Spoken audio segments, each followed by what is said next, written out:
President of the United States. But the Wilson Center is designed to be an institution in the spirit of his life. That is, it's a place where scholars and policymakers can come together and have dialogue. And so that's what we try to do in our various events. Sometimes we have a mixture of scholars and policymakers, sometimes just one or the other. And today's program brings together two academics and the work of three academics, but their work engages with policy on many different levels, as I think will become evident as the discussion goes on. Our program has been constructed to offer various perspectives on U.S. race relations, and as I said, unfortunately, we were supposed to be three, but we have only two participants. And we hope actually to hear from Susan Pennybacker another time. And we've captured their three books under the rubric of Transnational, American Race Relations in Transnational Perspective. And this is a term that's been bandied about quite a bit in recent years, and it may not fit exactly or not fit all of these cases in the same way. Let me just say briefly why I thought that the rubric was a compelling one and why I thought it would be interesting to bring these three books into a discussion under the rubric of transnationalism, and of course to bring their authors together for this conversation. It's been less than a decade since the historian Thomas Bender challenged us to rethink American history in a global age. That is, to think about U.S. history transnationally.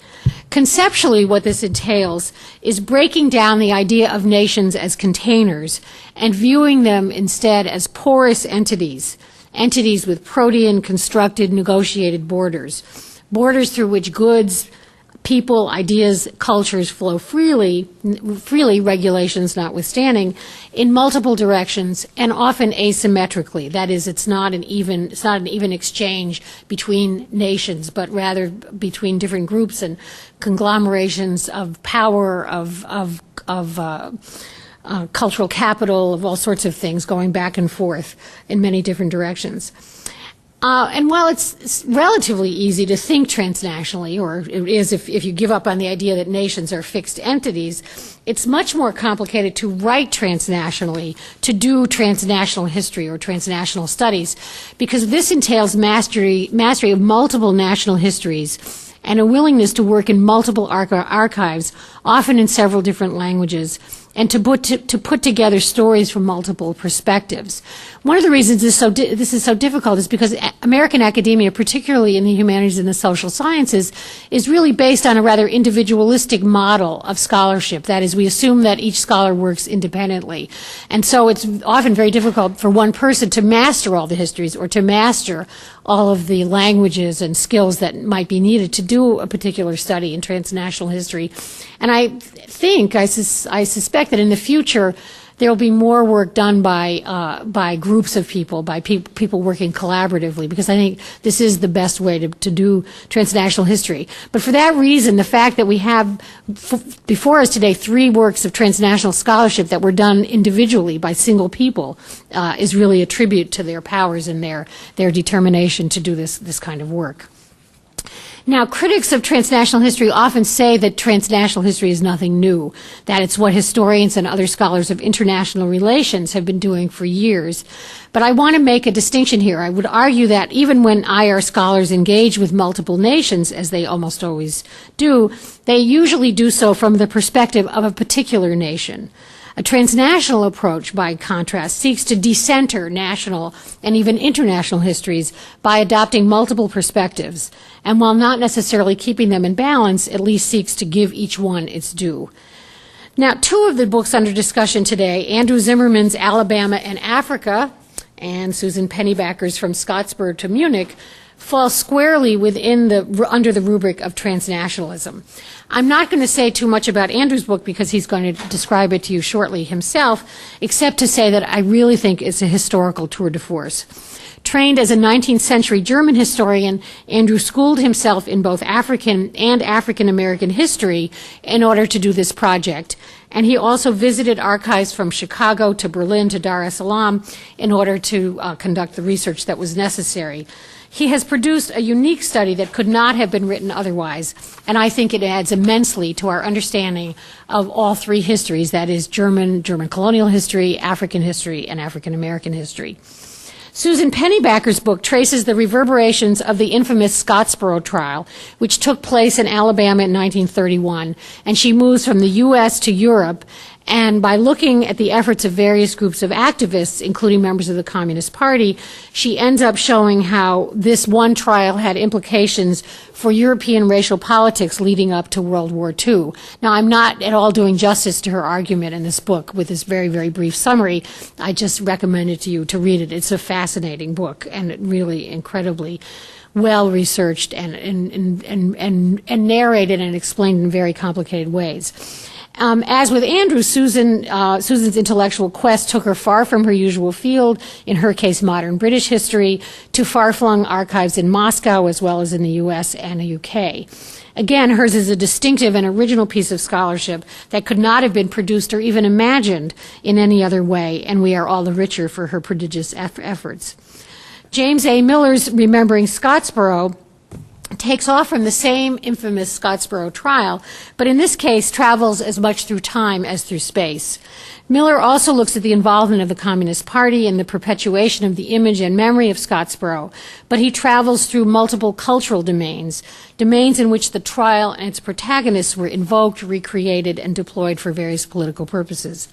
Here I want to suggest we're not dealing with transnationalism in the same sense as with Zimmerman and Pennybacker, but in the sense that transnationalism prompts us to look for a multiplicity of perspectives, and in so doing reveals the impermanence and lack of temporal fixity of any given event, its half-life. This is, of course, a move that post-structural cultural scholars have been making for some time, and it's perhaps what we're doing now is seeing in historians' embrace of transnationalism the same gesture that literary scholars were making in different terms.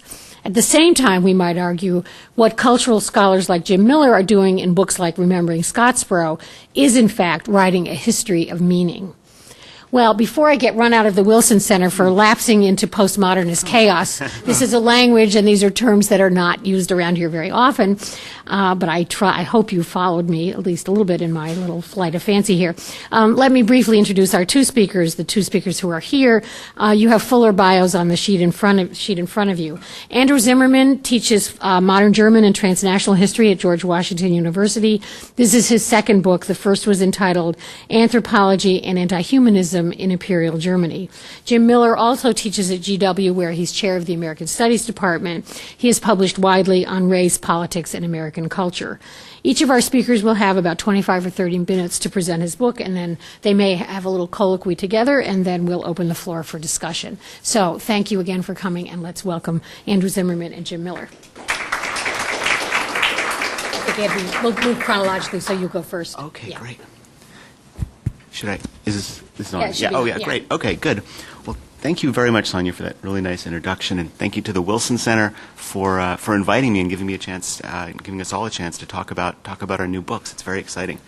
My book centers on an expedition sent by Tuskegee Institute, a teachers training school in Alabama, run by Booker T. Washington. I'll talk a little bit more about in just a few minutes. The expedition was sent by Tuskegee Institute to the German colony of Togo in West Africa, and the purpose of the expedition was to transform the growing of cotton in Togo from a commodity grown for local processing and use to a commodity grown for sale on the world market for processing in European industry.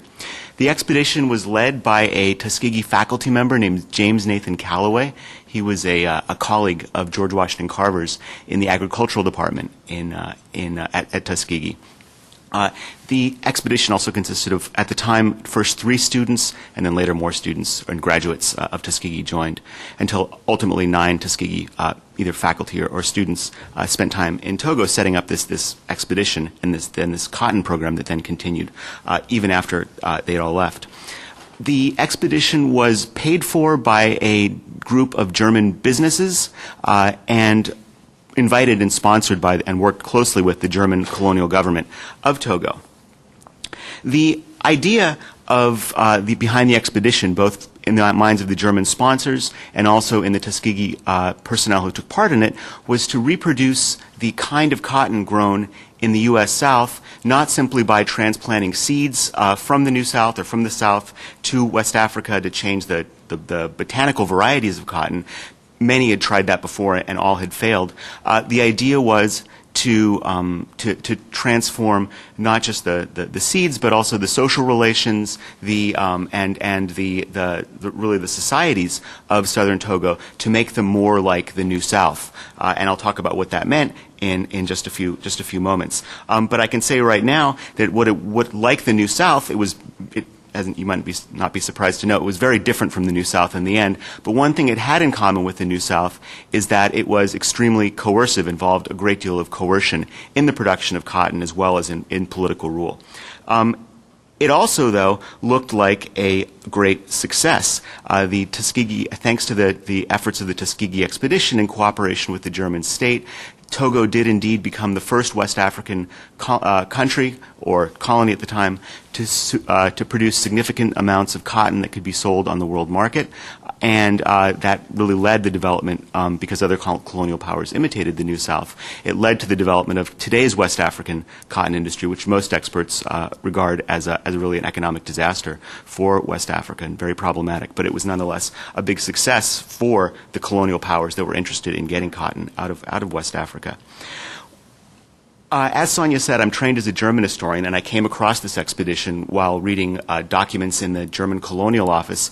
But what I wanted to do was to treat this expedition symmetrically.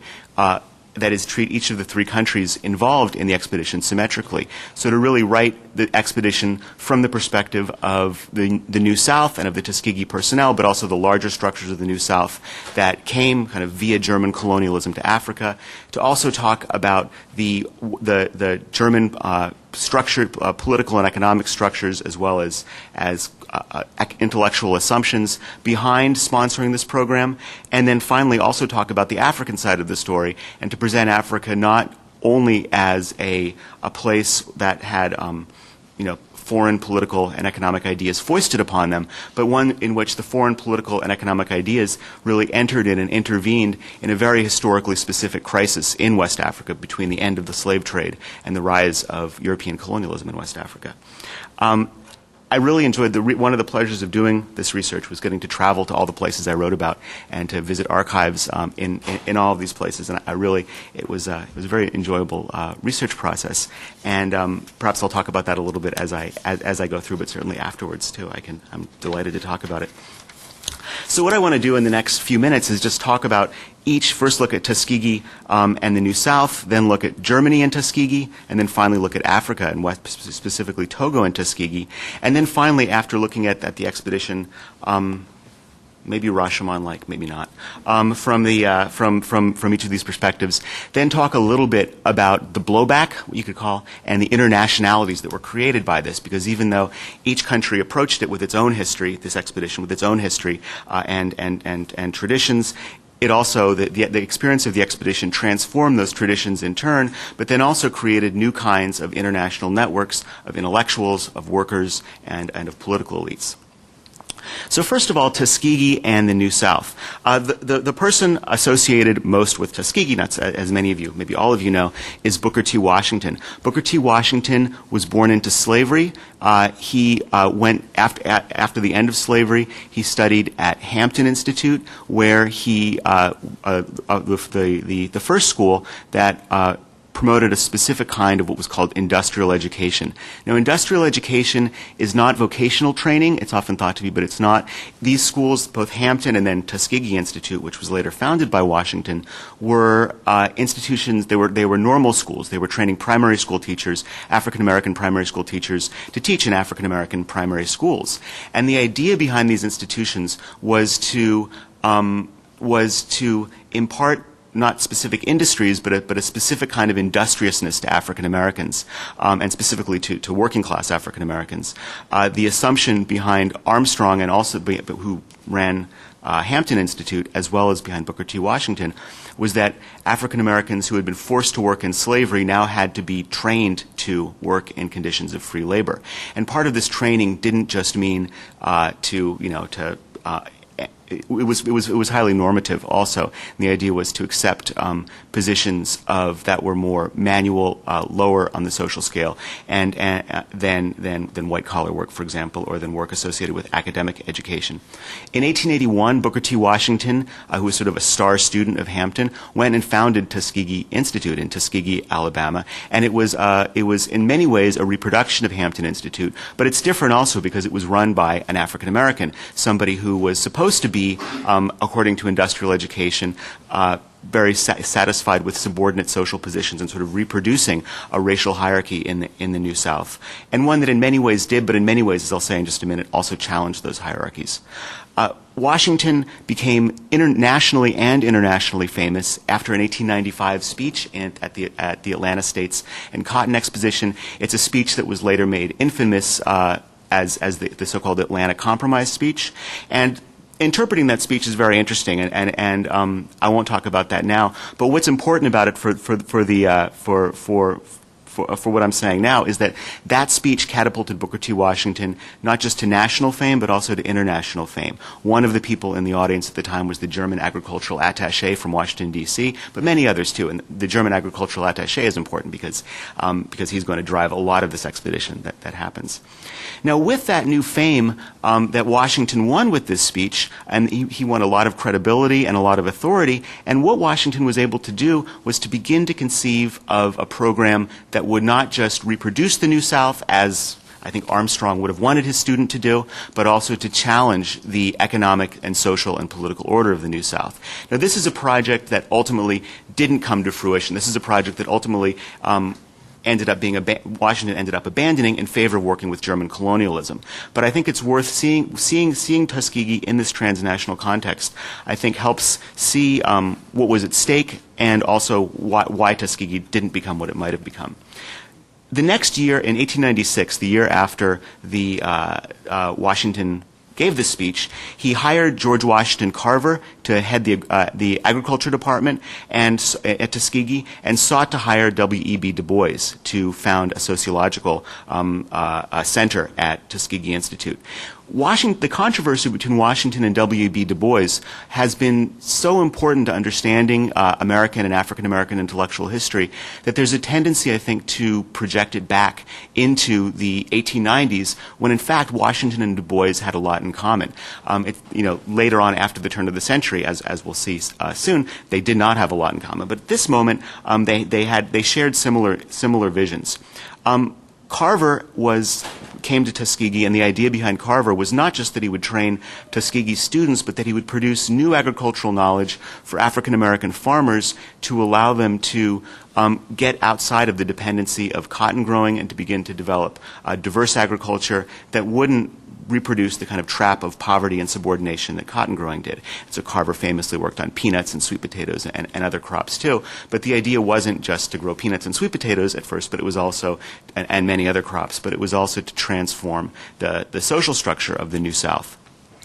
Du Bois would have come, had he come to Tuskegee Institute, he would have done, I think, similar things that Carver would have done, but on a sociological level. One of the obstacles one of the reasons why Carver's plans could never succeed, because in the end you had the persistent authority of white planters who continued to exercise really brutal political, economic, and just directly violent control over the majority of African American farmers in the South. And Du Bois ideally would have considered these problems, as Du Bois in fact did do later in his career, consider these problems and, on the analogy of Carver, kind of disseminate new kinds of sociological knowledge.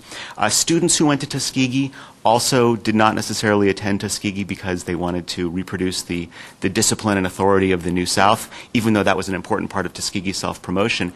And one of the most interesting sources I found was the library records of Tuskegee Library, where they were requests for the kinds of books and the kinds of books that were so popular and most popular and important among the students. And you see a lot of things, the kind of things that Washington insisted no student at Tuskegee read, a lot of classical works and so forth, but also Edward Bellamy's socialist classic Looking Backwards was in high demand, not just in the library, which was also itself a surprise, but in fact in high demand in the library too. So there may also be kind of more informal kinds of resistance. In 1900, however, first in 1900, Booker T. Washington, this would have been, I think, really becoming public of this possible kind of alternate history of Tuskegee, planned to attend the 1900 London Pan-African Conference, which was very much an anti-colonial conference, and Washington's own correspondence about that make clear that he understood that to be an anti-colonial conference. The summer that conference was scheduled to take place, Washington was contacted by the agricultural attaché from the German embassy and asked if he wouldn't like to send students and a faculty member to transform cotton growing in Togo in West Africa. And Washington took that route, didn't end up going to the London conference, and Tuskegee had a very different subsequent history, one we're all more familiar with. And one of my arguments is that it's in fact this colonial engagement that created the Tuskegee that we remember, the Tuskegee that Dubois himself was such a vocal critic of, but that we remember also as a conservative, conformist institution, which many indications suggest that it wasn't necessarily going to be that before the colonial turn. Now, why did Germany contact Tuskegee, and why was Germany specifically, of all the colonial powers, interested in reproducing the New South in Africa? Well, all the colonial powers, first of all, had an interest in doing something like reproducing the New South in Africa because they all were dependent on American cotton, and they all regarded cotton as a strategic commodity, that is one that they weren't comfortable with relying on the world market to supply their cotton. So every colonial power hoped to get cotton. None had succeeded. Germany was especially interested in Tuskegee as a colonial model because Germany had been interested in the New South as a political and economic model for decades before. Germany, unlike the other Western European colonial powers, had made its own transition to free labor in the 19th century. Effective 1810, serfs in the eastern part of Germany, which were, the serfdom was not as kind of wantonly brutal as American slavery was, but it was a hereditary system of unfree agricultural labor. Serfdom had been abolished in 1810, and serfs, the former serfs tended to remain on the land for the first half of the 19th century. By the second half of the 19th century, and increasingly towards the turn of the century, more and more ex-serfs were leaving the land for Western Germany and other parts of Western Europe, and also many for the United States. And labor became mobile and free, mobile and free in ways that many elites felt threatened by. In 1872, a group of German economists, they're often thought of as sociologists, but in fact they were economists. The most famous one maybe is Gustav Schmaler, founded an organization, the Social Policy Association, and they made clear from the very beginning that their principal concern was how to control free labor, how to make free labor not politically, economically threatened, to keep free labor disciplined in the period after the end of serfdom and various kinds of bonded labor. People often see these sociologists as sort of mild critics of capitalism, and they are, but it's not a critique from the left. It's a critique very much from the right that sees capitalism, for all its coercion, as not quite coercive enough. These economists from the beginning, Schmaler from 1866 looked almost as early as he could have, looked to the post-emancipation United States as a model for the control of formally free labor. How does one set up constraints that do not reintroduce slavery, but nonetheless keep laborers defined as subordinate, in fact subordinate. They were interested especially, they noted the racism of the New South, and they were often expressed horror and dismay at the racism of the New South. They were interested especially in, although maybe horror is a little exaggerated, but disappointment in the racism of the New South. They were interested especially in the New South in the sharecropping system, which they saw as a system of settlement of workers as small farmers, which they regarded as imparting the virtues of small farming, sort of like the Jeffersonian ideals in some ways. And they also liked, though, the coercive labor contracts, the sharecropping contracts that weren't just about how to divide the profits at the end of the season, if there were any profits, but really were contracts that looked like leases and, in fact, allowed landlords to exercise minute control over their tenants. These economists had a great deal of influence on the newly unified Germany. They had the ear of Bismarck, who claimed to be kind of one of them also. And in the 1880s, Prussia followed suit with a kind of model of semi-coerced smallholding in eastern Prussia with a program they called internal colonization. Now, in the 1890s, the issue of race came to Germany as an issue that German economists would also deal with. And this is with a group that we wouldn't consider, or most of us probably wouldn't consider, a racial group. But in the 19th century, in the early 20th century, the difference between race and ethnicity wasn't quite as kind of insistently, there wasn't quite as worked out. And this group was the Poles. And Poland didn't exist as an independent country. Poland, what is today Poland, what had been Poland before, was divided among Prussia, Russia, and Austria. And with the outmigration of German farmers, more and more Polish migrant laborers came into Germany, and the Prussian government regarded these migrant workers as a threat to the racial purity of Germany, and they spoke about it in that way. Now, the German economists, at first, the first generation of German economists didn't speak about race in Germany so much, or at all really. The first economist to really bring race to the attention of this group was Max Weber, who's the famous sociologist. He was very much anti-Polish, and much of his anti-Polish stuff isn't translated, but he was quite explicitly an anti-Polish racist, and he would have, I think, agreed if he were asked that that's what he was. Weber began to develop a critique of free labor in Germany that endorsed all of the concerns that his colleagues had, but also added a concern about racial degeneration of Germans and a racial competition between Germans and Poles. In 1904, and this is getting a little ahead in the story, but just to look ahead, Weber went to Tuskegee. This was after he'd written the first half, but before he'd written the second half of his famous Protestant Ethic and the Spirit of Capitalism.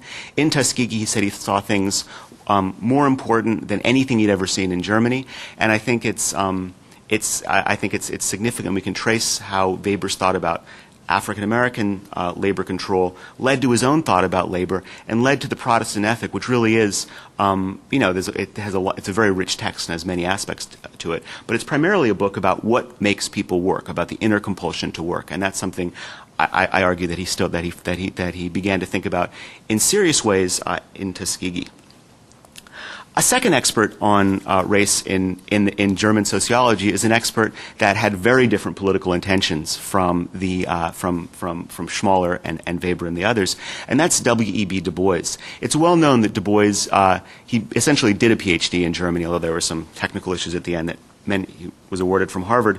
But it's often, and it's correctly argued, that he learned a lot from German sociology, but he also taught a lot to German sociology. He arrived in Germany at a time and studied with Gustav Schmoller and others at a time when African Americans were already an interesting topic for internal political reasons. And Schmoller and his colleagues and Weber all turned to Du Bois as an expert on African American conditions. And Du Bois, as I said, had very different political intentions, but nonetheless consulted with his German mentors. And in 1904, for example, when Washington went to talk with when Weber went to talk with Booker T. Washington at Tuskegee, he also met with Du Bois and regarded Du Bois as a real expert here.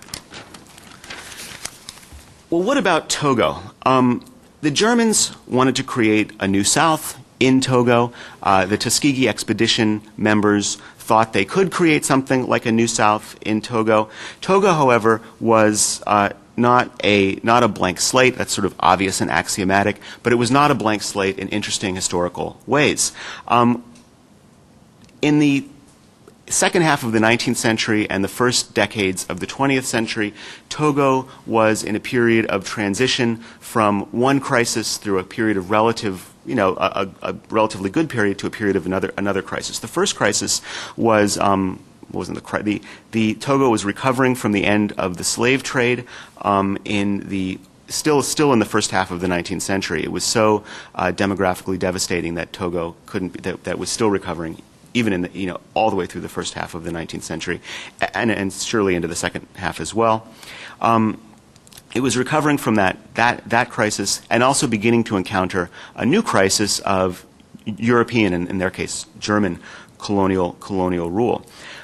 In the period between, and Germans declared formal colonial rule in 1884, but often that just meant putting flags over coastal warehouses. They really began to move into the interior of the colony around 1900. That is right around the time that the Tuskegee Expedition arrived in Togo. Between the end of slavery and the rise of colonialism, Togo, and I'm talking especially about southern Togo, where the major ethnic group for those is the group called the Ewe, that's spelled E-W-E. The Ewe developed a diverse household economy, an economy that had mixed industrial production, or manufacturing rather is probably better, with cotton textiles, pottery, and a variety of other commodities. Agriculture for local consumption, as well as palm oil harvesting for export to Europe. In this period before wide use of petroleum, palm oil functioned as everything from an industrial lubricant to a soap base to a base for smokeless gunpowder, so it was valuable both as a local product but also internationally.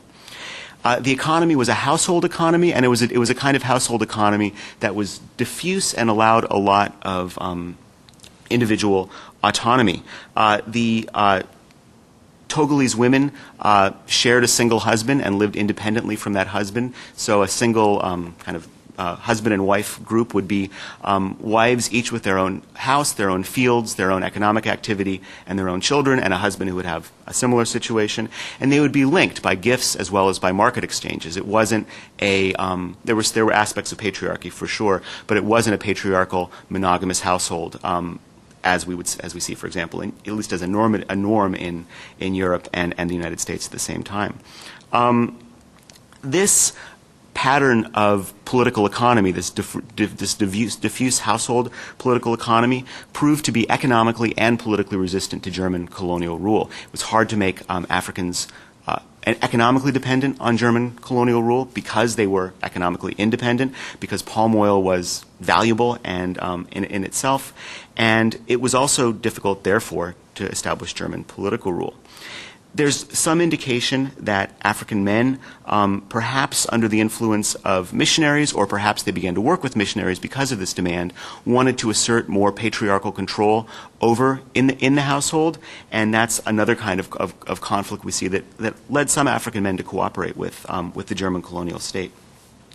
The idea of cotton monocropping was to create economic dependency, to break up the households, and also to force Africa, and this was something that the Germans expressed more clearly than the Tuskegee Expedition members, and I think were more conscious of for sure, was that these agricultural interventions were not ones that the Tuskegee that the Togolese benefited from in any economic or other sense, and that this kind of agricultural transformation required state violence, and that was actually an advantage for the Germans because this was part of their formation of colonial states. The Tuskegee Expedition followed and cooperated with the German colonial conquest. One of the leaders even offered American sharecropping and described American sharecropping as a way to expand cotton production in Togo. And it wasn't really sharecropping. We can talk about the details later. But the point is he's offering his American expertise. The Tuskegee Expedition members understood what they were doing as uplift. They were indeed collaborating with the German colonial state, but their understanding of Africa was very much like the European colonial understanding of Africa, which was that Africans were lower than African Americans and anybody else, and that they didn't have a valuable independent economy, so that there was nowhere to go, to borrow the title from Washington's autobiography, but up from slavery, so that any change was change for the better, and that was was an ethnocentric assumption.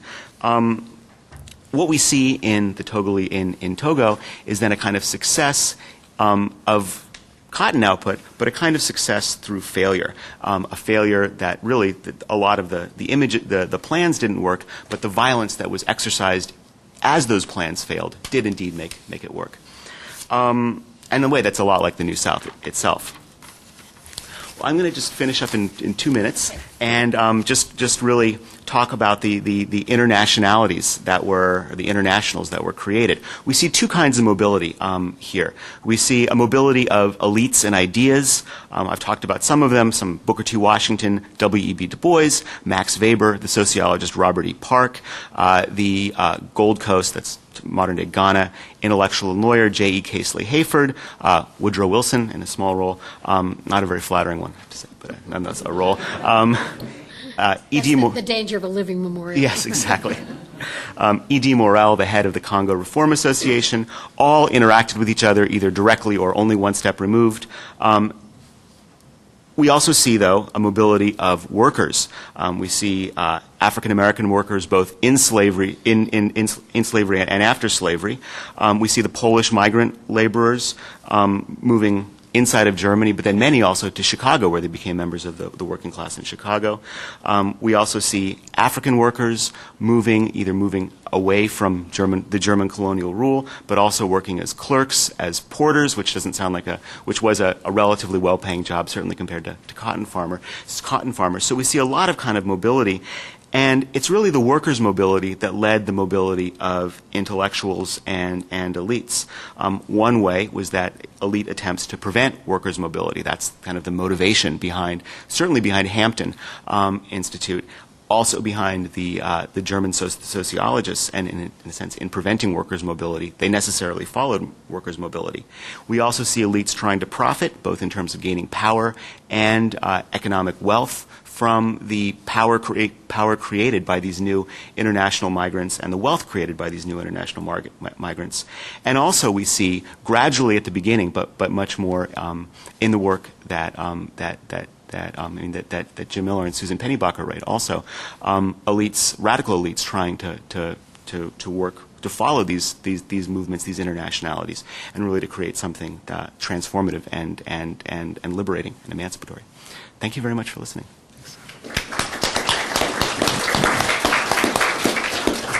Thank you very much, Andrew. Now, Jim. Well, I would like to thank Sonia and the Woodrow Wilson Center as well for the invitation, and it's a particular pleasure to see my colleague Andrew, who I never see on campus. I've been reading Andrew's book with a great deal of interest, and it certainly informed me a great deal about aspects of Tuskegee that I did not know about. And as I was reading, it reminded me of another aspect of Tuskegee that touches upon work that I've been doing. In 1932, Langston Hughes traveled to the Soviet Union with a group of African Americans to make an ill-fated film sponsored by the Soviet Union about racism in the South. The film never worked out. The script is circulating. We hope to bring it out because it is a very, very interesting script and needs to be seen. Langston Hughes stayed in the Soviet Union and traveled after the expedition fell apart. And on his travels in 1932, he came across a colony of African Americans, Tuskegee trained, who were living and working on a collective, experimenting with cotton production, which suggests another interesting dimension of this extension of Tuskegee, and also puts Tuskegee in a very, very interesting historical light. Just an example, I think, of the kinds of conversations that spring up when one is doing this kind of work. Langston Hughes also had a relationship with Tuskegee earlier in that year because he traveled to South for the first time in his career as a speaking poet, went on a Southern tour, spoke at Tuskegee, at some levels was appalled by what he saw in the administration of Tuskegee, wrote a very, very inspired essay called Cowards from the Colleges, in which he berated the administration for not taking a position about the Scottsboro case, traveled from his base in Tuskegee to Kilby Prison, where he visited the Scottsboro boys and read poems to them. Yeah. So I think that there's a kind of configuration and a kind of grid and a kind of harmonic convergence that links these situations in some very, very interesting ways. And it was those linkages, in fact, that propelled Susan Pennybacker and our colleague at Liverpool, a Germanist, Eve Rosenhaft, to launch the kind of work that we did. I want to go back to begin by saying a few things and speak to some of the broader issues that Sonia began talking about. She talked about interdisciplinary research. She talked about notions of the transnational. And I'd like to begin by pointing out that my book, as well as Susan's book, as well as Eve's forthcoming work on anti-colonial struggles in Germany in the interwar period, is very, very much the product of interdisciplinary and collaborative work that now goes back some years, goes back to the 1990s. So that this book, Remembering Scottsboro, is the product of earlier research and, in fact, an earlier essay that I want to invoke for a moment because it frames some of the issues that propelled us then and frames some of the issues that propel us now. We published an article in the American Historical Review in 2001 called Mother Ada Wright, in the international campaign to defend the Scottsboro boys. Mother Ada Wright was the mother of two of the Scottsboro defendants who were in 1932 on the verge of the Nazi takeover in Germany, traveled to Europe for the first time in her life outside of her home state of Kentucky on a speaking tour designed to mobilize public opinion about the Scottsboro case. Susan had been doing archival research in the former Soviet Union, working primarily in the archives of the American Communist Party. If you were an American communist in the 1930s, your belief in the Soviet Union was so profound and your belief in the permanence of the Soviet Union was so intense that you automatically and routinely shipped your archives to the Soviet Union for safekeeping. It was not until after the collapse of the Soviet Union and the opening of the archives that it was possible to really begin to look at this work. So if you really wanted to do work on, like, the history of the American Communist Party, you had to go to the Soviet Union. And this is, in some ways, where our collective work began. I was working on the Scottsboro case.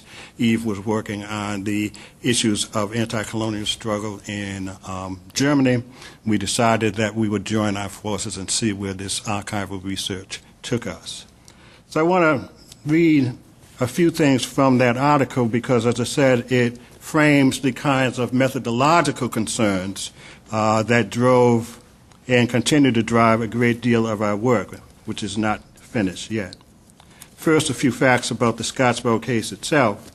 On March 25, 1931, local authorities in Paint Rock, Alabama, arrested 9 black youth on a freight train after receiving word about a fight between black and whites on the train. The authorities discovered 2 white women, Ruby Bates and Victoria Price, dressed in men's overalls on the same train, and subsequently charged the 9 young men with rape. Capital crime, both in Alabama and nationally at the time. On April 9, 1931, after 4 separate trials conducted over a 4-day period before 4 different all-white juries in the mountain town of Scottsboro, 8 of the defendants were found guilty as charged. Judge Hawkins, the judge presiding over the case, promptly sentenced them to death. The case of the 9th defendant, 13-year-old Roy Wright, one of the children of Ada Wright, ended in a mistrial after a majority of the jury refused to accept the prosecution's recommendation that he be spared the death penalty because of his extreme youth. The Scottsboro case has been called one of the great defining moments of the 20th century, providing a vocabulary and constellation of images not only for its own time, but for subsequent generations as well, each of which has been compelled to reinterpret and reappropriate Scottsboro for its own purposes. The mythic power of the case did not derive from the fact of injustice alone. It depended on the way the case was publicized and its outcomes shaped by the campaign on behalf of the defendants organized by the International Communist Movement. At the height of the campaign, workers and activists rallied in Latin America, Asia, the Middle East, and Africa, across Europe and the United States, in parts of the British Empire and its dominions, and in the farming collectives of Russia, in an unprecedented attempt to oppose imperialism and to foster interracial solidarity on a global scale. Only the anti-slavery movement of the 19th century had enjoyed such global orchestration and empathy. The fact and the resonance of their campaign require an acknowledgement of the case in both its national and international dimensions.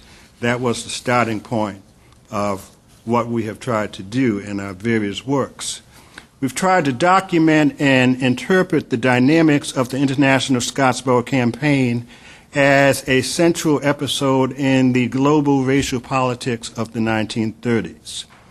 We contend that the case and its defense cannot be properly understood without an explicit reckoning with the involvement of the defendants' families in the article, particularly Mother Ada Wright, nor without freeing its interpretation from the confines of the North American context. Hence the transnational dimension of our work, although we quibble with the term a little bit for reasons that you see shortly. The challenge to the notion of the case as solely a chapter in African American history has methodological as well as empirical implications.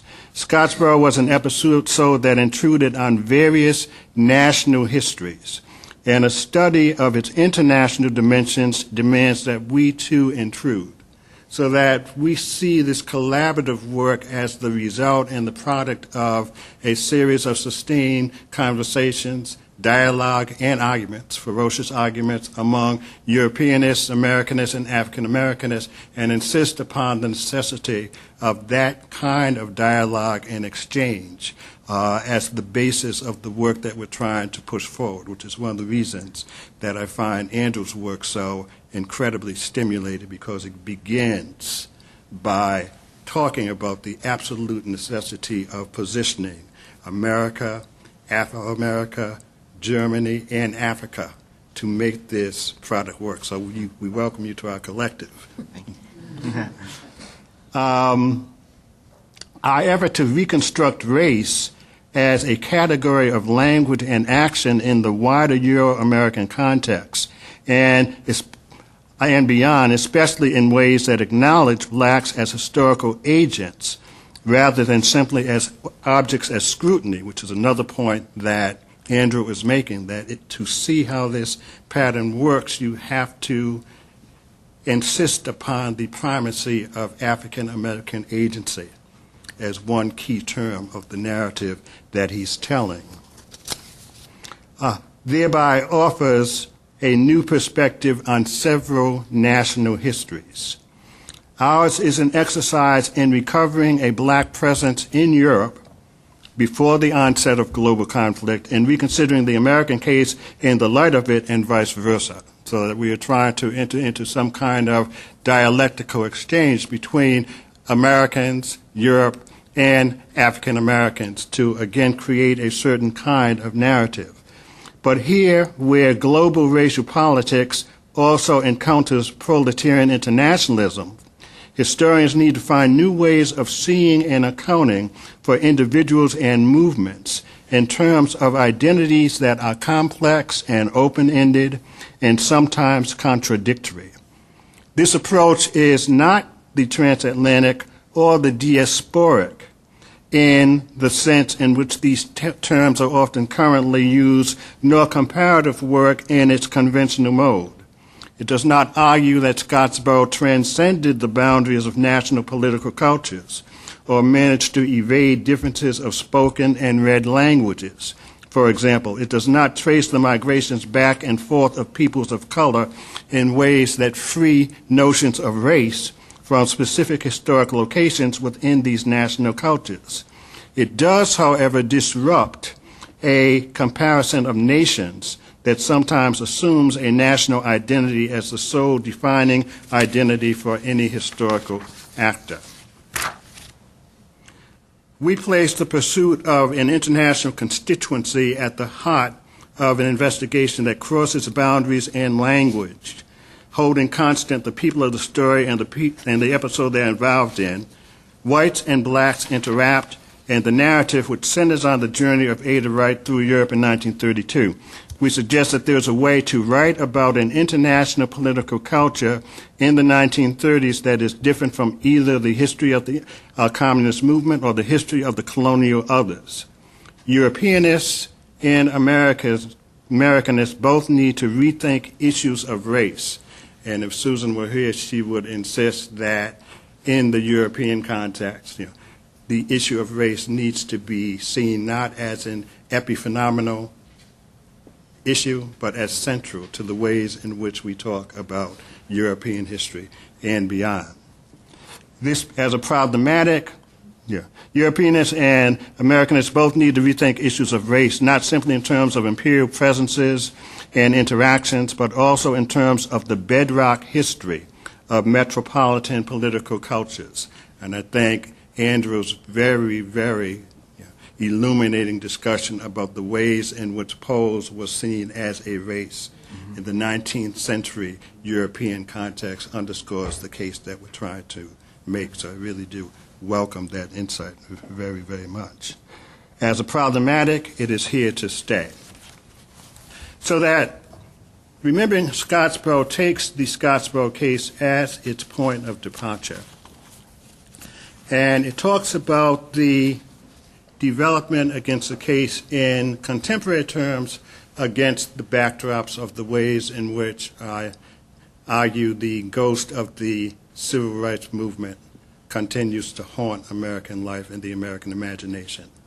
So that at the beginning, I begin by presenting the Scottsboro case as a kind of ghost that continues to populate large sectors of American cultural life. And I basically propose Scottsboro case as a way of reading not only transformations of the case over time, but as a litmus test for reading the ways in which Scottsboro continues to shape and define and has penetrated the vocabulary of American life and the vocabulary of American race relations, as we say. I'm finally a student of language and culture. And for me, some of the deepest meanings of culture are often embedded in vernacular language and speech. John Dos Passos, in his magnificent trilogy, USA, announced that it's finally about the language. It's finally about the way that Americans use language. If you want to take the measure of progress in American life and American cultural life, one needs to pay very, very close attention to the issues of language. So I'm concerned in this book with the ways in which the Scottsboro case becomes embedded in a deep structural sense in American language. I asked the question, why does this infamous case continue to resonate in American culture more than 70 years after it occurred and more than a quarter century after the last chapter of the case apparently came to a close?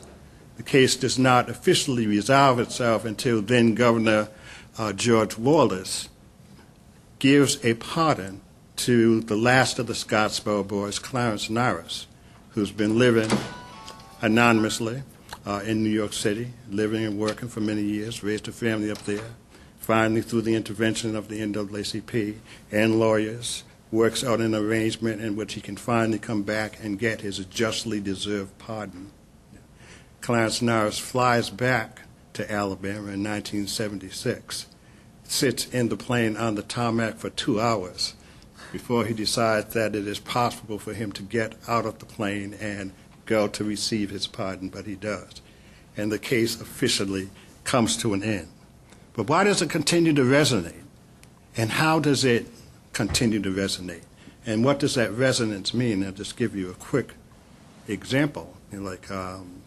Because it's always interesting to see the places in which Scottsboro appears. The most recent references in central ways to Scottsboro have occurred in the aftermath of the Central Park jogger case. Remember the Central Park jogger, the Wilding episode, the full-page ad that Donald Trump ran, the outpouring of rhetoric that occurred in the aftermath of that case. It was embedded in the O.J. Simpson trial, and it rose up again most recently in the aftermath of the Duke lacrosse rape case, in which an editorial in the Wall Street Journal suggested that what had happened to the lacrosse team players and the way that they were vilified needed to be understood as payback for Scottsboro. Pay attention to the language, so that I'm very, very interested in the question of the ways in which Scottsboro becomes part of a referential language that continues to work its way through American life. I begin by talking about the ways in which the debates about the case in the early 1930s, particularly the ferocious battles over who would represent the Scottsboro defendants between the International Labor Defense, the American Communist Party, and the NAACP, basically shaped the vocabulary that would define perceptions of the case for years and years and years. The International Labor Defense and the American Communist Party won the battle in the 1930s. That is to say, they won the right to defend the Scottsboro boys. They also won the battle of language, because I talk about the existence and the emergence of what I call a Scottsboro narrative, and the ways in which the Scottsboro narrative changes over time. The Scottsboro narrative in the 1930s is very, very much in the hands of the left and very, very much in the hands of the liberal press and very, very much in the hands of left liberal writers. Yeah. The NAACP loses the battle of representation. It also loses the battle of linguistic representation, at least in the 1930s. But Walter White was a very, very wily battler, and he did a lot of damage to the Communist Party and the ILD that came back to haunt them in other versions of the traveling of the narrative.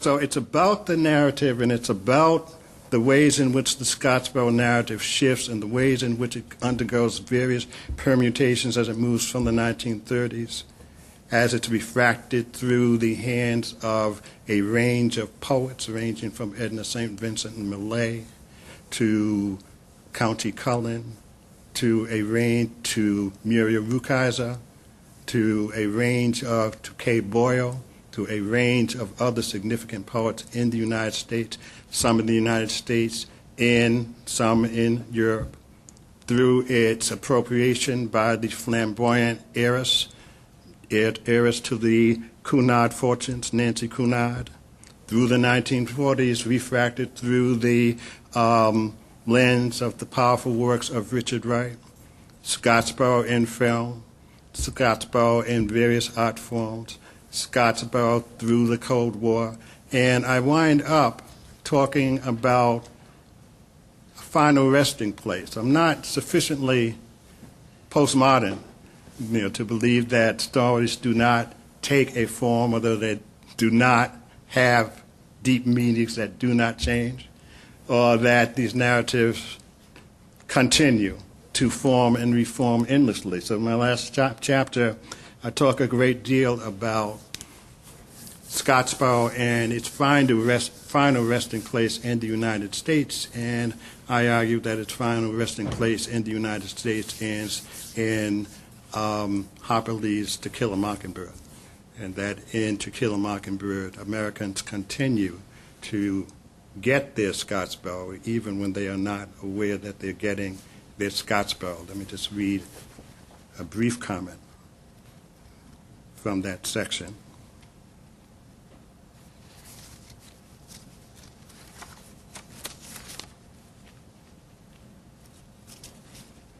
For all of the various forms the Scottsboro narrative took as it traveled through American culture, it achieved its most stubbornly enduring incarnation in Harper Lee's now classic novel To Kill a Mockingbird, and even more potently in the film based upon the novel.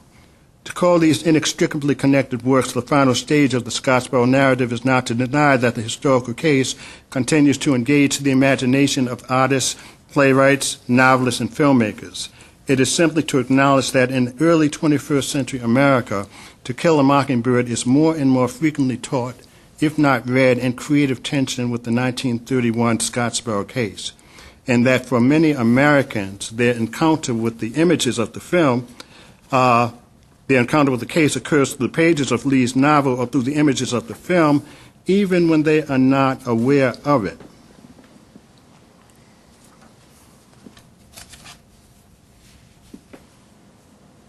To Kill a Mockingbird represents the last stage of the Scottsboro narrative in the sense that it seems to mark the outer limits of what many readers and viewers are prepared to accept in the ongoing dialogue and debate about race and justice in the United States. In spite of the passions unleashed by the historic Scottsboro case, the angry protests of thousands upon thousands of people in the United States and abroad, and the powerful imagery of the Scottsboro narrative that was forged during the heyday of the Scottsboro case, that Scottsboro has receded by and large from American memory. The version of Scottsboro that has become deeply entrenched in the American population now rests securely in To Kill a Mockingbird. I should simply add, as a coder in my travels, what I found so striking is that in England, if you speak about Scottsboro to people of a certain generation, they immediately speak about their experiences reading and enjoying To Kill a Mockingbird. And in South Africa, where I've been working and researching over the past several years, that novel is completely entrenched, so completely entrenched that I'm convinced that many South African views of American life really derive from the novel. To Kill a Mockingbird is now firmly ensconced in South Africa as required reading on the matriculation examinations for South African high school students. Yeah. That's where the Transnational intrudes once again. So it's a very, very interesting journey to try and track, and then very interesting to try to tease out the meanings that derive from the circulation of this language and this vocabulary, both nationally and in the international context. I'll stop there. Thank you.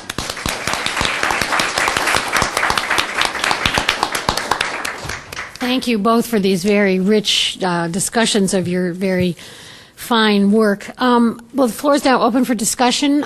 Please wait for a microphone, and please identify yourself before asking a question. Questions? Yes, sir.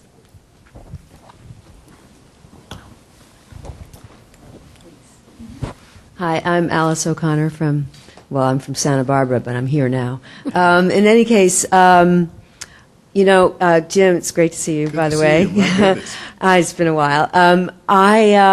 When you were talking about the narrative, I kept thinking about the historiography, not of Scottsboro, but the historiography of race riots and racial encounters, and how many of them, have to do with that same kind of the arc of the narrative, a young black man accused of rape or some kind of, transgression that then turns into a, conflagration, but also often involves a sort of narrative of enduring imprisonment and everything. So I'm wondering I don't know if you deal with that, or do you see that kind of narrative, the Scottsboro narrative, penetrating the historiography in ways that, is not about the history of Scottsboro, but it's really about the historiography of our talking about race. Mm-hmm. I do, and I struggle with it all the time, because in terms of issues of reading and interpretation, I'm also trying to argue for a particular specificity about the Scottsboro narrative, because there's a particular alchemy of race and sex and racial injustice, and I'm trying to hold these issues constant, because one of the things that struck me as I began to note the ways in which Scottsboro is used in popular discourse, there's a way in which it's often invoked as a kind of language and vocabulary for injustice in general.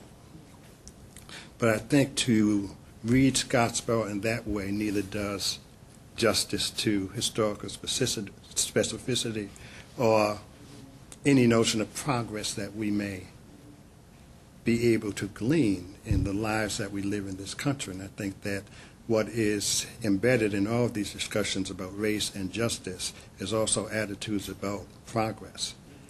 And that somehow has to be linked to these issues, too. It's difficult, I'm sure. Don? Yeah. Hi, I'm Don Wolfensberg with the Congress Project here at the Wilson Center. This is for Andrew. Does the German colonial model that you relate in Togo, is that pretty uniform wherever they were? I'm thinking, for instance, of German East Africa, or were they trying different experiments in different places? Good question. They did try different experiments in different places. They were generally their reputation was generally as sometimes the term scientific colonization was used, but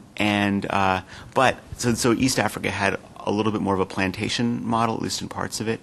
Namibia, Southwest Africa, was more of a kind of a rancher model that was modeled in many ways on the American West, and also led to, like the American West, to the genocide of the inhabitants there, the Herero. But the experiment in Togo was regarded also by the other German colonies as the most. I mean, it was regarded by other colonial powers, but also the governors of other German colonies as the most successful colonial policy at the time. And they actually they sent people from Germans from German East Africa, to go visit Tuskegee also to try to glean some ideas, but it didn't work out on such a grand scale there. Yeah. Yeah, the woman in the multicolored shirt.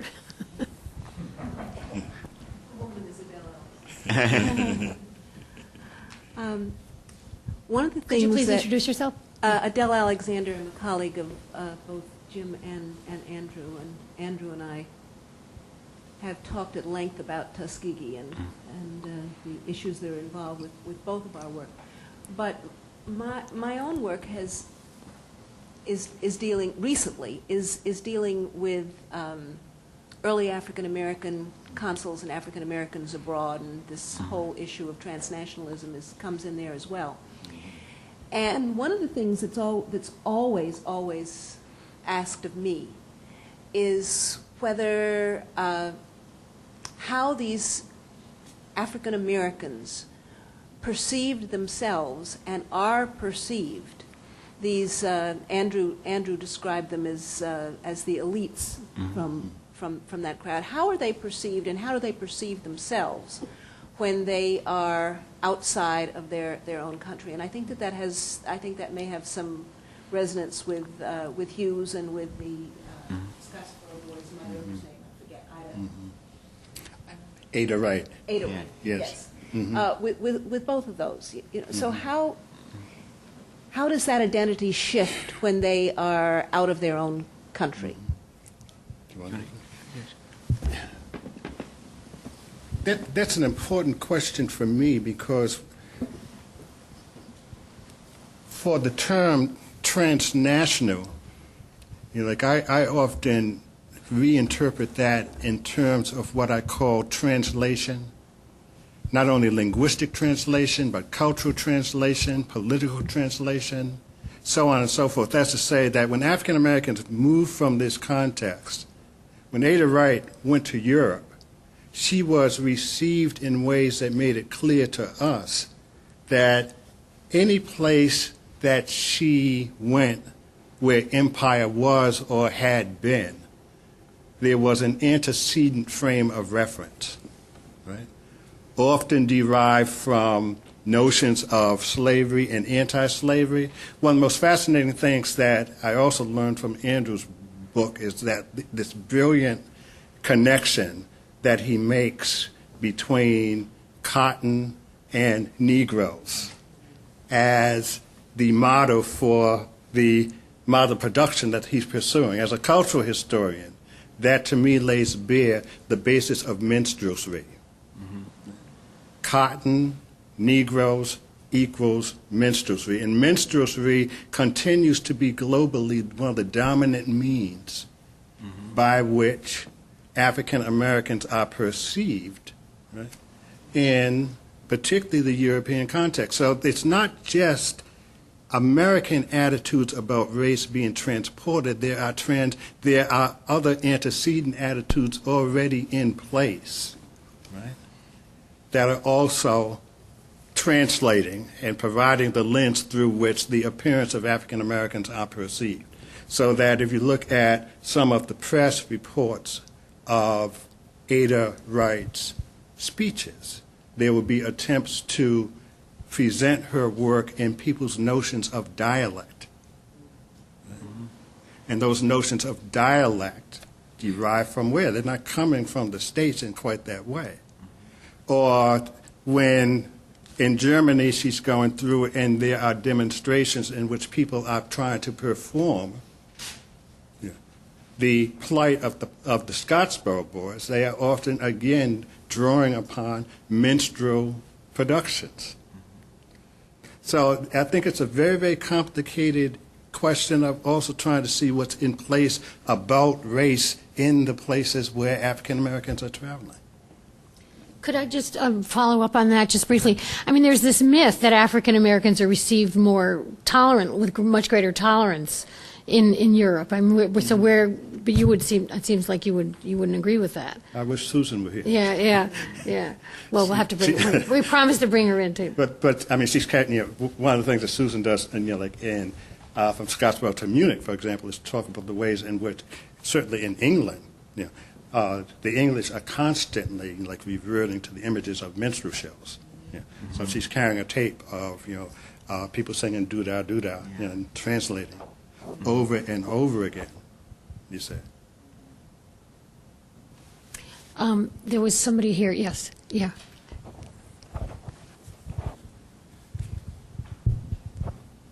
Thanks. I'm Phil Wolgan, also from UC Berkeley, although like Alice, here in DC now. And I have a question for Andrew, I guess. I'm wondering if you could talk a little bit more about how the white elites, both in the New South and I guess in the general United States that are holding Tuskegee up as a model for African American development, saw this movement to Togo and to colonialism, and saw, I mean, what I would think is almost kind of an assertion of white planter elites kind of skipping over them to go for Tuskegee as the model. Yeah. That's a really interesting question. And there is a way in which, a very serious way, which even in the most conservative versions of Tuskegee, and something your question brings up that I hadn't thought about it that way, but that even in the most conservative versions of Tuskegee, it does matter that it's Booker T. Washington and his fault, that it's a black institution that is even if it's reproducing class relations, it's challenging race relations in that way, even in that very basic fact, and that's a very interesting point. The way Washington presented it, and Washington was very careful about, famously, and it's true, about what he presented, how he presented things. And so for him, the presentation was always African Americans are a model. First, Tuskegee students are models for African Americans, but African Americans, particularly Tuskegee-educated African Americans, are models for colonial laborers around the world. So they might go as, for example, settlers to other colonies, and they might go as they did to Togo as educators. But it's not. They wouldn't go, at least in the public presentations, as a colonial elite themselves. They are a kind of intermediate colonial elite, but it's really an intermediate colonial elite. But that is true. It's like someone like Homi Bhabha makes very clear that these intermediate elites are by no means safe and secure, and that in some ways that's the most subversive. And when we see like what Jim was talking about, the Tuskegee students in the Soviet Union, that's a very different political valence than the Tuskegee students in Togo, and it does, in some ways it's similar, but in some even more fundamental way it's very different. Over here. Mary Dominic, a member of the Alabama Bar. I would like to please address a question to both of you about a forbidden topic, eugenics, which touches the transnational subject, not only Germany and the New South, but also the United Kingdom. In your archival research, have you discovered any evidence of the unpardonable crimes, the Nazi crimes of Mengele. That was the perfectione, that means the perfectioning of the eugenics movement, which had a large following in this country. I think 31 or 33 of the states in the United States permitted eugenics, and you have both positive, so-called positive, and so-called negative eugenics. And I'll end on that point asking you, please, Professor Miller, to comment about Tuskegee in 1972, as late as 1972, giving syphilis to black prisoners. This is a fact which is a political, present fact. It's not even historical yet, but it should command as much attention and as much soul researching and searching as Scottsboro, in my view. Thank you.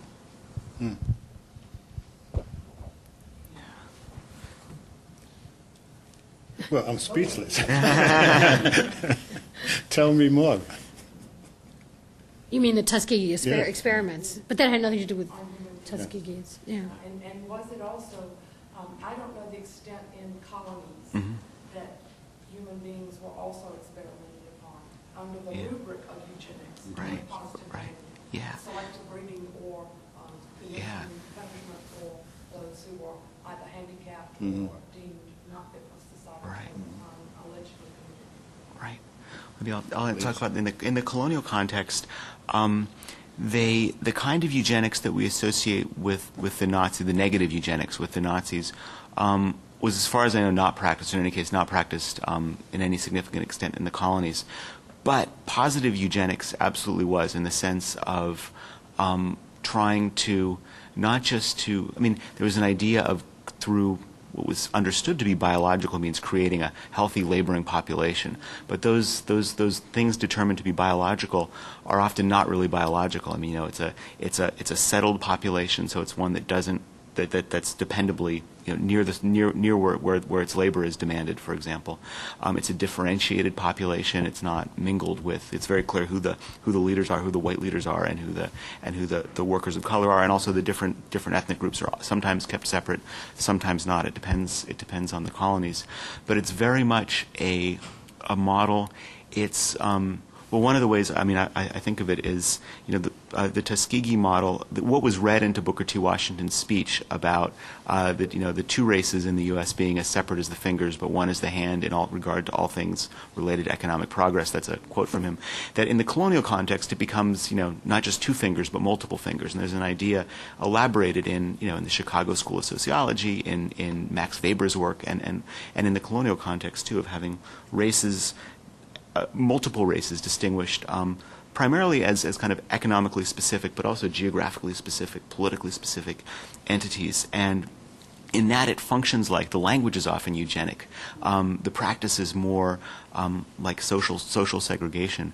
One thing you see in the Holocaust is there's nothing. There's I was going to say there's nothing, but there's one thing that's like the Holocaust, which is the genocide in Southwest Africa, and that was explicitly the idea was that the Herero, who were competing with German ranchers for their own as ranchers themselves, were to be men, women, and children all exterminated, and they didn't succeed. I mean,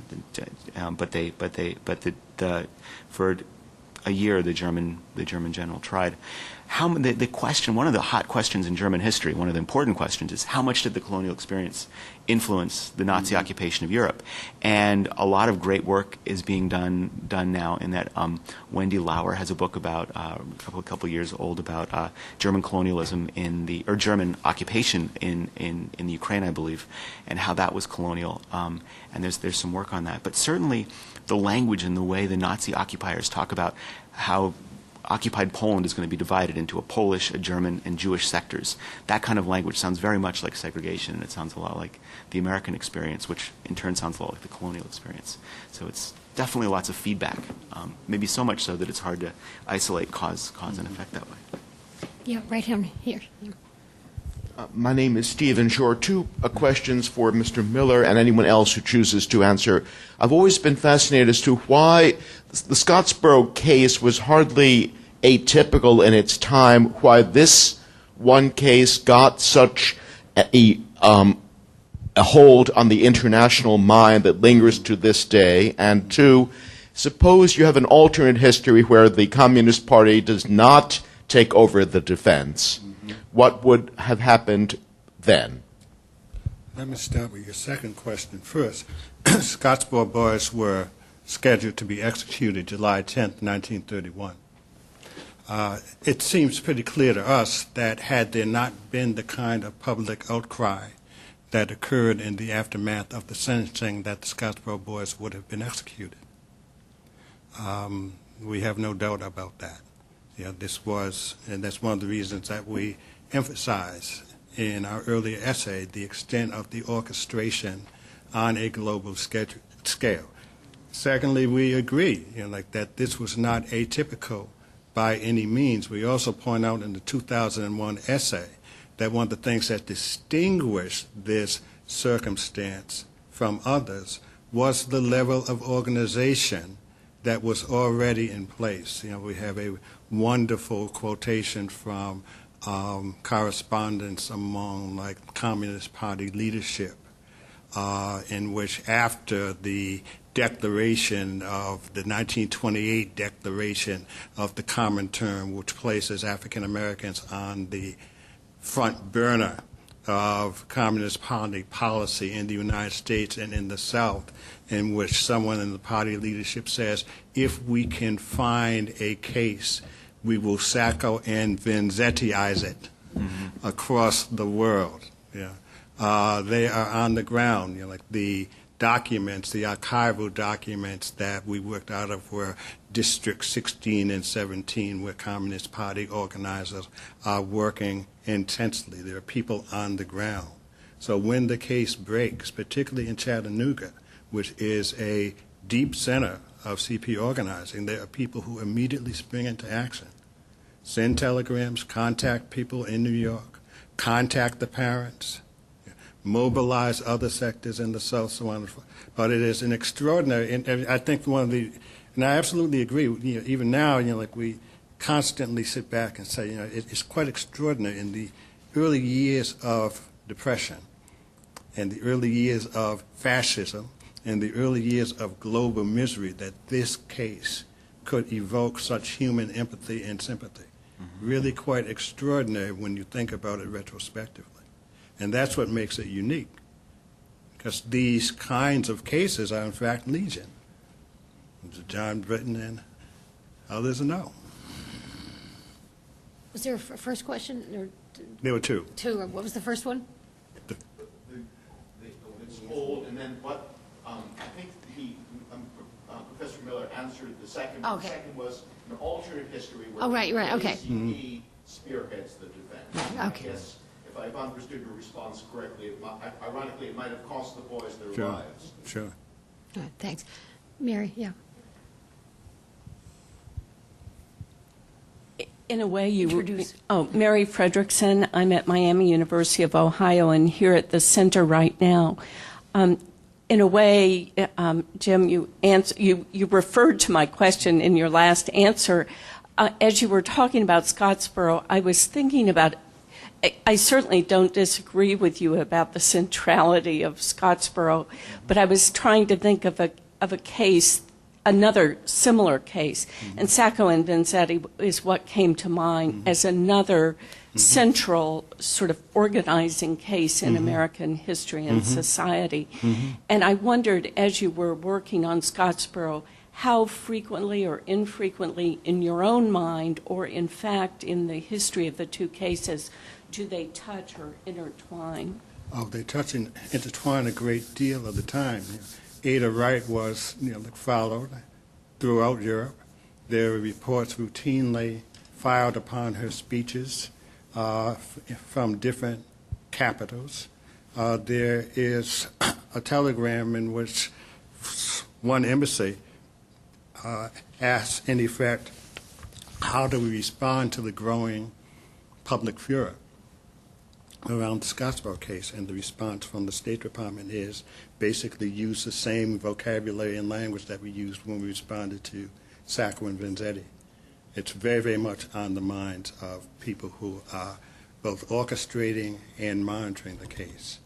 So very, very closely connected. Very, very famous poem by County Cullen that begins by talking about the ways that they, poets, rose up around Sappho and Vanzetti and asked why have American poets not done the same thing for Scottsboro, issued as a challenge. To, well, actually, no, he was very late. You know, they had been doing it. He was away. He was he was in Europe. This gentleman here. Thank you. My name is John Britton. I am a professor of law at the David A. Clark School of Law at the University of District of Columbia. And for 20 years, I was Jim's crosstown colleague in academia at the University of Connecticut School of Law. Jim, by 1950s, Charles Hamilton Houston, who was the father of the modern-day civil rights legal struggle and the author, really, of Brown versus Board of Education, who taught Thurgood Marshall, said on his dying bed about 2 years before the Supreme Court decided Brown in 1954 that they had won the civil rights struggle because the world had seen domestic apartheid in the United States through the Scottsboro case. Why do you think there was such reluctance among both the traditional civil rights lawyers and the traditional civil rights organizations like the NAACP not to internationalize de jure segregation in the South?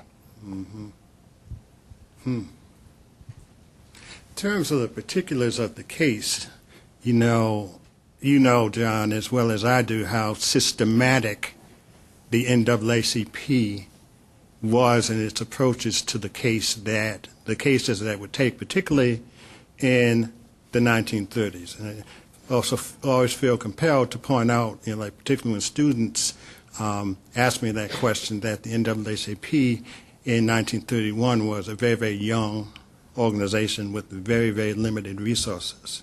There are other questions, including the reputability of the boys themselves. One of the questions that needed to be answered, or that some people felt needed to be answered, was whether or not the boys had actually committed the crime. And the NAACP spent a great deal of its resources trying to answer that question before it proceeded. There were also serious class issues at stake around issues of representation. You know, Walter White and Pickens, William Pickens. You know, Pickens did better with the boys than Walter White did. Now, there were class issues involved. Walter White, executive director of NAACP, was instinctively hostile to the Communist Party and internationalization of these struggles, as was W.B. Du Bois initially. So that there are a number of forces swirling around that help us to see why, on the one hand, the CP, ILD would be so willing, you know, like to jump to the defense, and while the NAACP and other racial moderates would not. Yes. Thank you. I have a question for both of you. I mean, I think you're both, given your work, are in a position to address this issue of why race is not seen as an issue in Europe in the way that it at all, or certainly in the way that it is here. I mean, Alice is smiling. I mean, many American scholars who interact with, or Americanists who interact with people, with European scholars, you know, they're always accusing us of why are we always harping on race. It's not an issue for us. It's not an issue for us. And yet, obviously, Andrew, as you've discovered, it was very much an issue. I mean, how do you explain that? Why do you think it's so invisible there and so visible here? That's a good question. I mean, one thing, this isn't really an answer, but it's adding to the problem. One thing I've noticed with people who travel, Germans who travel to the United States, like Max Weber or Bernhard Dernberg is a German colonial secretary, really famous German colonial secretary, who also traveled to Tuskegee in the United States, and others too, but those two strike me right away. They both comment on how bizarrely racist they find the United States, and they say, and they really find the especially the segregation and the obsessive nature of the segregation really kind of pathological. But at the same time, they also come across to American liberals as seeming excessive, seeming bizarrely racist too. So there's Dernberg, the colonial secretary, after visiting Tuskegee, gave a speech that was reported in a Brooklyn newspaper. I don't remember which. And they said Dernberg is a German bourbon. He's like a German, someone who's nostalgic for the Old South. And yet Dernberg also finds Southern racism so bizarre and pathological. And I think that doesn't really answer why it's my impression too that people think that race isn't so important in Europe, because it clearly is. But there are very different kinds of racial thought, racisms that appear sort of shocking even to people who are considered. I mean, sort of the way even the racists seem more racist from the other side, and I think that's something I didn't figure out, but it certainly adds. It's not really it's really more adding a question to your question than answering your question. But Jim, do you have some thoughts? This is an indirect response too, but I was thinking as Andrew was talking that one of the terms that is invoked over and over and over again in the context of Americanist discourse is American exceptionalism. Mm-hmm. I like the way that Andrew dealt with that question too in his book, because what Andrew points out is that there are all kinds of exceptionalisms, and I think that the constant hopping on American exceptionalism and the critique of American exceptionalism sometimes tends to overlook the ways in which Americans have been exceptionally obsessed with issues of race. Mm-hmm. That's right. It is a fact and a truth of American life, which means that race in America has always been up front. Mm-hmm. Always. Even now in our so-called post-racial moment, in ways that it never has been historically so in Europe, even though we know that racism exists. But there is a level of intensity. We live in a country in which an extraordinary amount of psychic energy has been invested historically around problems of the black-white binary. It continues to shape and define American institutions, so that the hopping on American exceptionalism at some levels for me constitutes a kind of denial of fundamental facts of American life that do not allow us either to move conversation forward or to help our European counterparts understand how race works. Since at some levels we are the best knowers about these questions. Well, I would also maybe add to that one thing you see in American racism is it's so conscious, and for so many Americans, that there's also this sense that once racism is dealt with in consciousness, it sort of disappeared. And I think that's partly why we have this sense of a post. I mean, nobody here, but it's often said that we're in a post-racial society, because there was really a victory in the election of Obama against conscious racism from a lot of people. That doesn't mean but then focusing only on the conscious level there does seem to me to be something that's a kind of an artifact of America's history with race, but also blinds us maybe to some other kinds of aspects of race in our own society, or partially blinds us, the more structural kinds of things. Well, yeah, go ahead, please. Hi, Johanna Bach, Mason University. I was thinking about when, Jim, your response about the NAACP, and there's a political choice not to internationalize at times. And so I was thinking then about what is the politics of both of your choices to do transnational history? What is the politics there? And who are you responding to? Are there people trying to put things in little boxes, and you want to take them out of the boxes, and why? Quick response, yeah. And I need to modify what I was saying about the NAACP and Walter White. Walter White is very, very shrewd. Walter White is working the internationals. He's working in France with the Social Democrats. He's working with Madeleine Paz and others. He's sending letters around, but he's very, very careful. He sends William Pickens to the League Against Imperialism meetings. He's avoiding some confrontations, but he's also trying to court international opinion as well. He is not indifferent to that, so I don't want to be absolute about those kinds of statements. Why are we doing that? I think a lot. Yeah, I think some of it has to do with arguments within your field, right? As you might glean from my comments about American exceptionalism, some of what I'm doing has to do with critiques of processes and methodologies and arguments that are going on within both African American and American studies.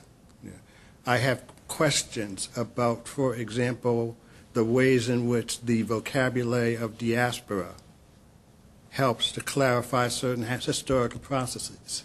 I have problems with notions of American exceptionalism as blockages for the kind of conversation that I think we should be having with our European counterparts.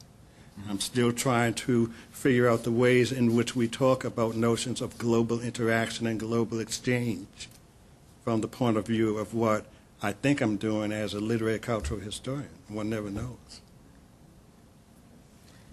Maybe, I would think one of the obvious, I think, opposition that I'm not making is between transnational and national histories. I don't think that transnational history makes national history obsolete. I think there's maybe two kinds of ways that things I would differentiate transnational history from. One is a kind of idealism that talks about transnationalism in terms of ideas alone, in terms of, there's a whole literature on European images of, which is important and good, and I used a lot of that too, but I think that's a misleading conception of the way the transnational works, and partly, I like the way you put it, Jim, in terms of the seeing people as historical agents rather than objects of scrutiny. I think that's exactly what it is. But then also, another way to think about it is in opposition to globalization as a concept. And by globalization, I mean a sense of the world becoming more uniform. The world is flat, as somebody said. So, yeah. And I'm really interested in understanding how the world became uneven and the production of unevenness and inequalities. And that's a political choice, but it's also, it's a scholarly, because it's also, even if I were in favor of those inequalities, which I'm not, it's still an important topic of at least 19th and 20th century history, and maybe, the whole span of history. So it's really against kind of smooth globalization and images.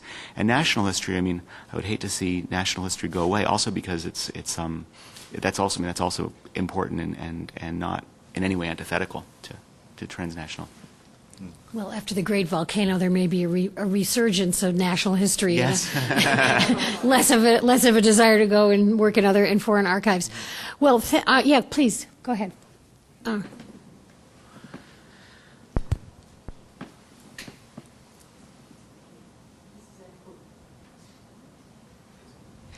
My name is Laura Feller. I'm a historian and former student of Jim's. This is a question for Andrew, though. You mentioned uplift, I think, in talking about the motivations of the Tuskegee Expedition. And that got me to thinking about the missionizing impulse and about the roles of religions in colonial ventures. And since you mentioned Samuel Chapman Armstrong, of course, that reminds us all that he spent his early years in an international missionizing, colonialized, I would argue, at that moment, venture. He grew up in Hawaii with missionary parents. And so I'm wondering if you have any kind of reason to think that Armstrong talked about foreign missions with Booker T. Washington. Yes, absolutely. I'm glad you asked that.